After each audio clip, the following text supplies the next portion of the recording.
Com licença, doutor, posso? Vou sair. Tá certo. Sério, Pai. Ajuda-me, Senhor.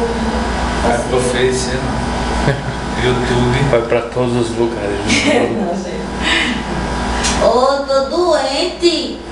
Tô doente. Meu Deus do céu, gente.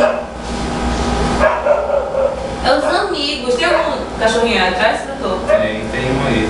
Inclusive pra adoção. Fale não, adoção, fale não.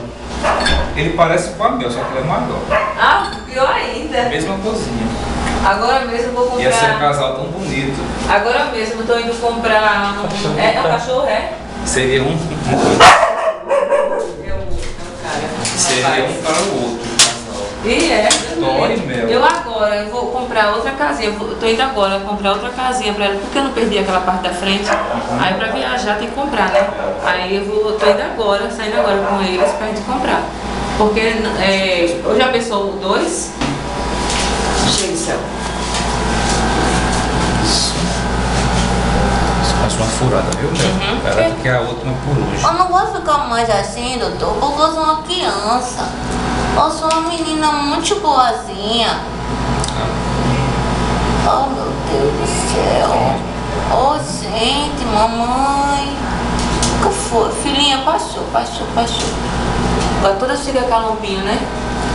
Acredito que não. Deixa eu dar uma massagem pra espalhar bem direito. Pronto, filha. Ô, tio, ó. Ó, tio. Ô, tio, eu sou uma menina boa, tio. Tá vendo? Que menininha boa que eu sou. Quer descer, filha? Terminou? Quer? Terminou. Não. Vou botar no chão pra você finalizar aqui. Bota aqui. Vamos gravar vídeo e Que pernas. Menina, para com Não, isso. desculpa. Menina, para.